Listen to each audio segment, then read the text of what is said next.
Yo, what's up mga cottage? Magandang hapon sa ating lahat. Yan. Panibagong araw, panibagong update tayo. So, sa mga baguhan dyan, mga solid subscribers at mga silent viewers natin, baka naman mga cottage na paki-like, share, and subscribe na rin yung ating YouTube channel. Yan. So, malaking bagay na rin yung mga cottage, lalong-lalo sa mga viewers natin. So, yan. Pasok po kayo sa aking munting tahanan.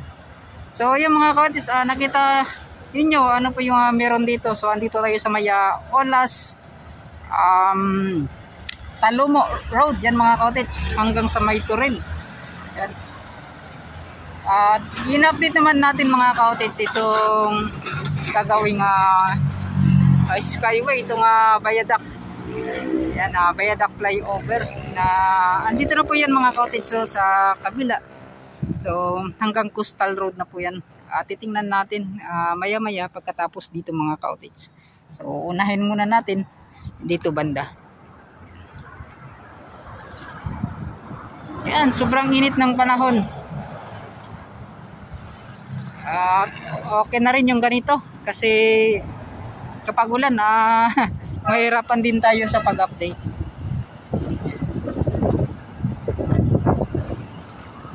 Yan o. So ito na po, dito banda, ito siguro yung panghuli mga cottage, no? Yan, sa pag-drillings nila. Kasi yun nga po, napakalapit na rin sa itong yan, yung traffic light.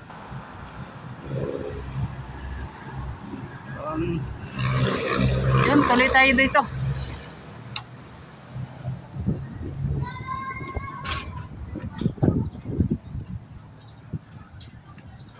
So ito, unang pundasyon mga cottage. Itong 4 pile. So may isa na. Yan na.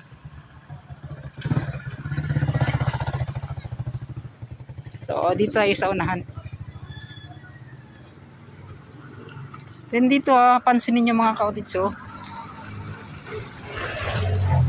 at hinukay pala nila yung gilid para dito banda ay di na po magbabaha or mapupundo po, ma-stuck po yung tubig.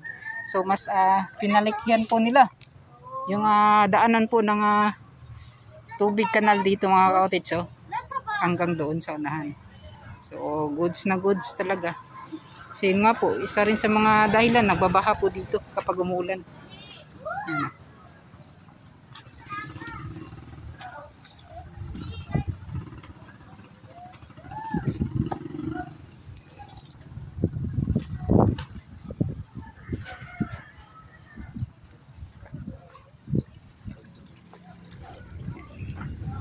So isa.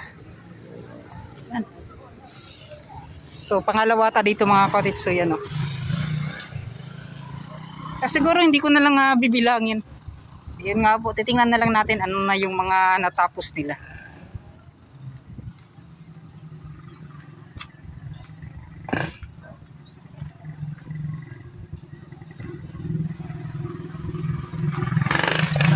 So ito, marami-rami ng mga pundasyon yung kanilang nagawa. Yan o.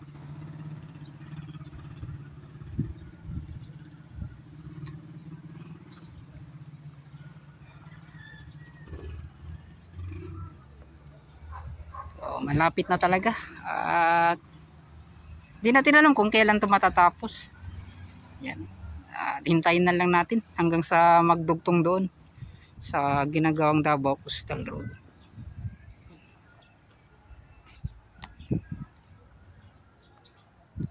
So ganun pala mga cottage, no? Yung nakikita ko, akala ko po yung mga bakal ay andito po sa taas.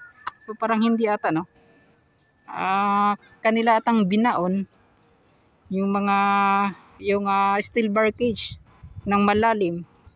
Kaya siguro hindi natin nakikita na may bakal dito. And so andyan pala sa ilalim, nakabaon talaga. Tapos parang buhos na lang po yan mga cottage na walang bakal. Yan.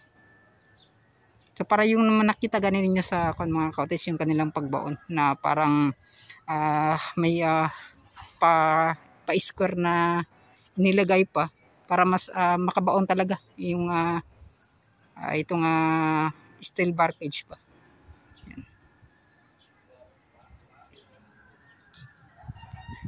So yun.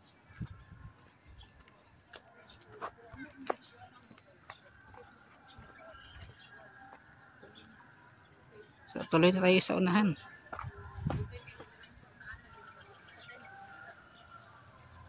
Ngayon po ay araw ng linggo. Sinadya ko talagang ganitong araw na mag-update ako para yung mga nagtatrabaho hindi natin masyadong nakukunan mga cottage. Yan. At dito naman ay paghukay yung kanilang ginawa.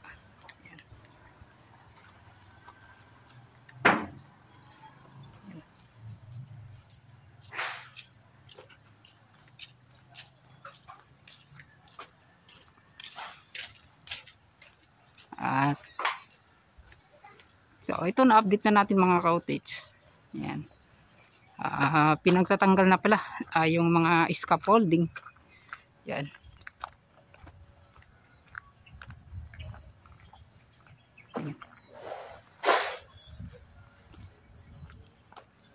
So ito no mga cottage, parang anong tawag nun? Parang ganyan gumanon sa parang mataas yung dito at mababa po yung doon. So ano, pakurbada pa yan. So ipapakita natin pag silip natin maya mga cottage pagpunta natin doon. So doon naman ay pantay siya. Yan no.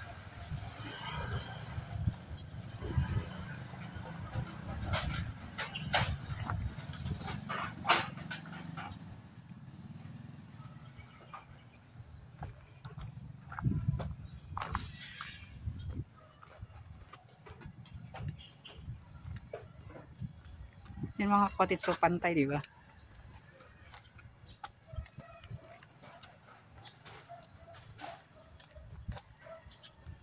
Grabe, sobrang init ng panahon.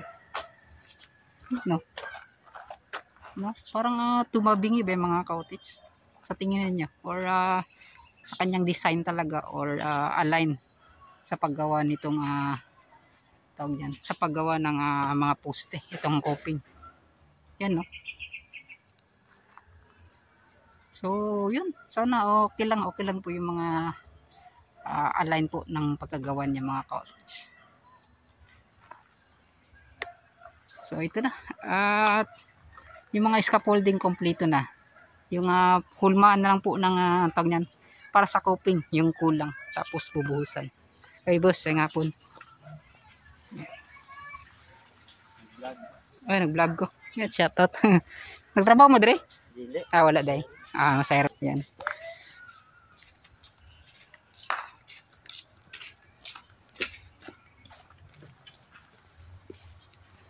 Yun o.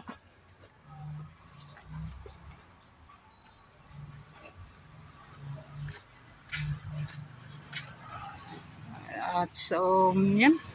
Ito yung update natin sa ginagawang viaduct flyover.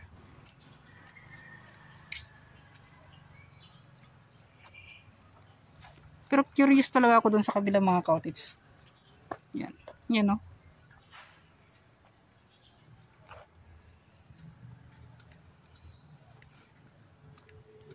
So, basta yun na yun. Yung nakikita natin. So abangan na lang natin mga cottage.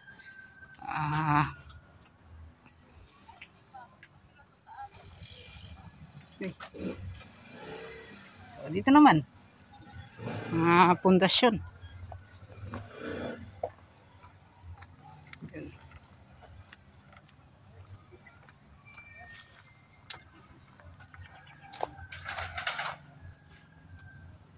So yun, kuan lang pala mga cottage, may kunting kuan lang ako sasabihin na doon pala sa mga baguhan na viewers natin or yun, yung mga hindi pa siguro nakakapanood yung mga previous vlog ko sa mga pag-update sa ginagawang Davao Coastal Road.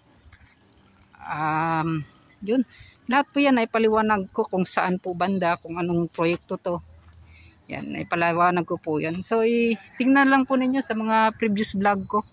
Yan, para po makikita ninyo kung ano po yung mga ginagawang proyekto dito sa Davao City. So yun mga ka-outage, at samahan nyo na rin po ng pakisubscribe. Yan. So maraming salamat. Yun o. Yung mga nakita natin. And then sa laki din po ng poste na ginawa.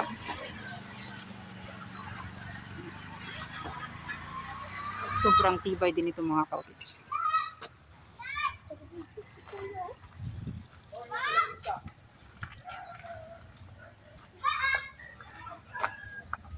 At dito naman, parang may bagong scaffolding na naman na inilagay dito mga ka-outage. So, in-install nila. Yan. Kasi yung pagpunta natin dito ay wala itong mga scaffolding. Ngayon po ay meron na. Parang sa tingin ko ay ilalatag na po dito yung mga girder. Kung di tayo yung nagkakamali. Yan mga ka-outage. Sa tingin ko lang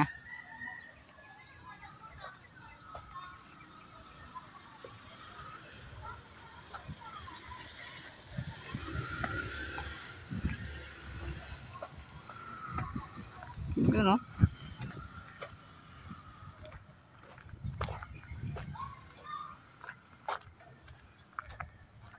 At itong mga ka-outage, napakalinis. Yan. May finishing touch talaga na ginawa. Yan, at parang na-restore po siya mga ka-outage sa paggawa. Yan o. So ito po yung mga original na buhos niya mga ka-outage.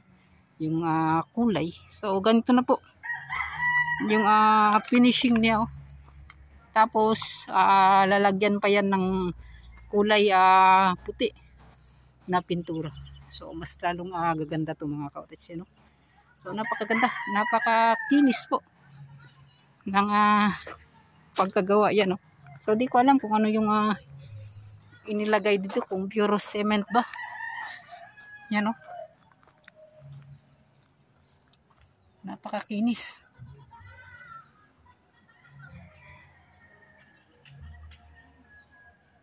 Yun. So yung mga kabahayan dyan mga cottage na i-update na natin yan.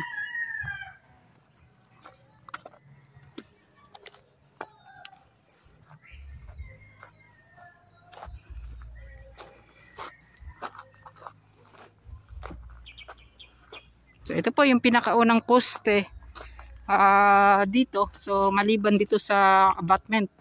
Yan mga ka-outage.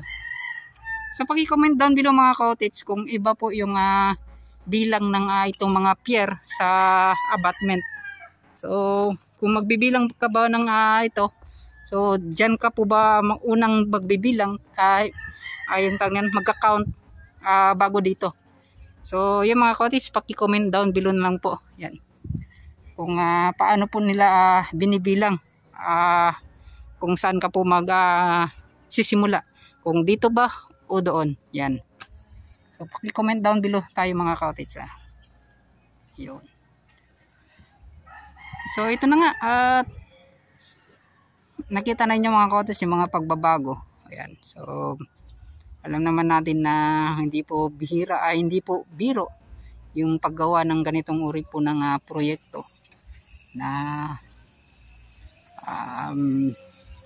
hindi po to basta-basta yung sabi natin na tatrabuhin lang ng ganyan. So kailangan talaga masinsinan po yung pagkagawa nito, matibay at tumatagal. Yan mga ka-outage. So dito na tayo.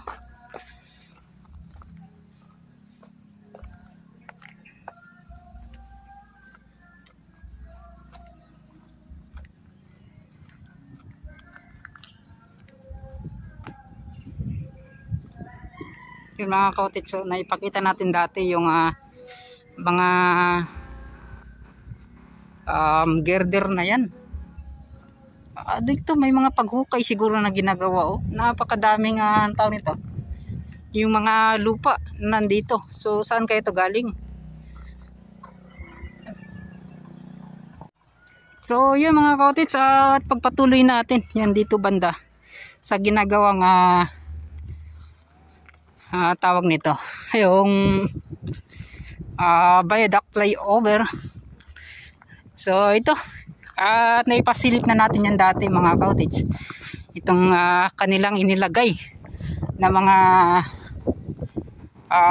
girder. So nakantabay lang to mga kaotits, at ang tawag niyan, anytime to kapag pwede nang ma-install doon sa taas. Okay. Yan. Yun pa rin mga cottage, yung bilang po ng girder na nandito ay 12, 11, 12 kasi yun nga po ay 4 tapos 4 yun. So 12 girder pa rin po yung nandito. So ganun pa rin, walang pinagbago. Yan. Di rin biro mga cottage kapag naglalakad ka. So ibang iba talaga kapag may motor o bisikleta. Yun, madali lang po. Ngunit maganda rin kapag ganito mga cottage, yung mga naglalakad ka lang, kasi yun nga po ay mas may paliwanag, mas maipakita natin ng maayos. Yan. So siguro ay dito ko muna tatapusin. Pupunta pa tayo dun sa yung papunta ng yung extension niya mga cottage hanggang Davao Coastal Road. So titingnan natin kung ilang mga pier na ba, ilang yung nagawa nila doon. Yan. So yun, let's go.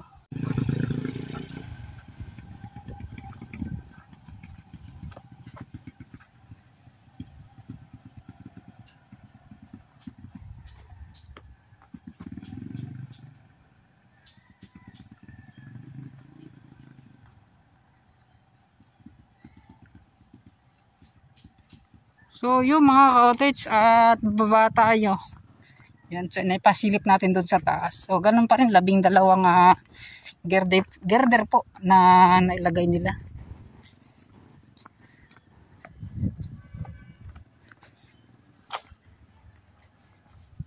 Yan o.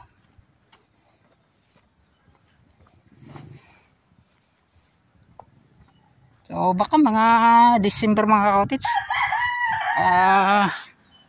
mag-install yan sila ng girder. Yan.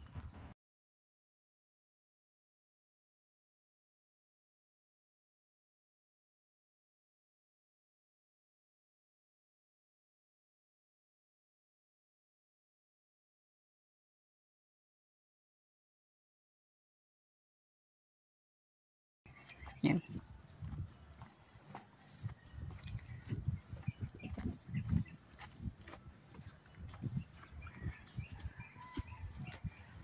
So yun, bibili muna tayo ng tubig dyan mga cottage, kasi uhaw na po ako bago natin ipagpatuloy doon sa kabila, yung extension na siya, yung extension na niya mga cottage.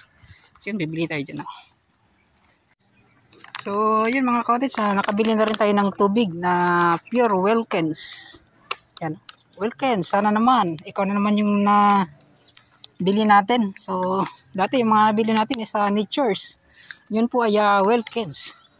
Yan o. So yun, patuloy naman tayo. Pabalik tayo mga cottage sa pababa. Spaghetti pababa.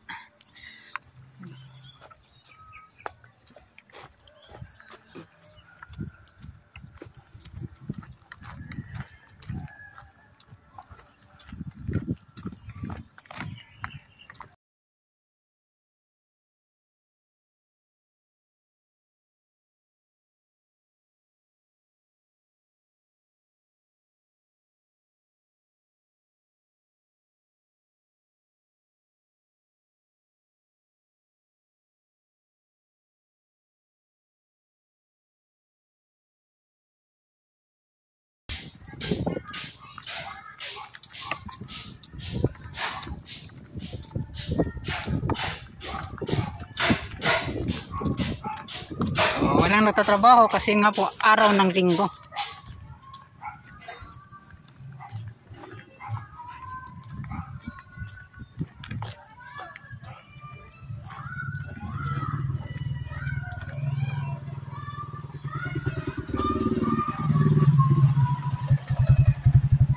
Yan.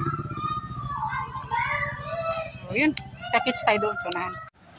So yun nga outfit sa doon tayo kanina. Yan. Dito naman ito nga grabe, napakaraming wire mga outfits oh. Yan oh. Dito lang po tayo sa ito nga papunta na po sa may Davao Coastal Road. Yan.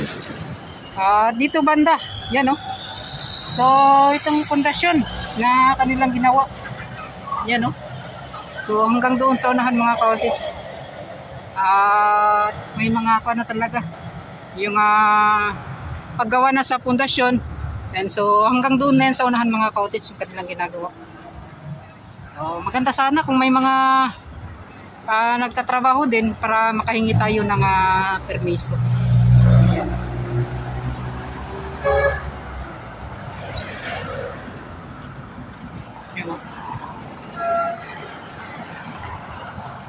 So siguro itong mga wire na nandito ay matatanggal po ito mga ka-outfits.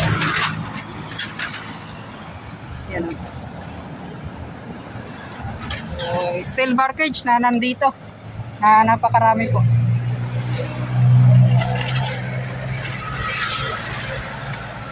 So yun mga ka-outfits, hanggang dito na lang siguro sa sobrang init na po ng panahon.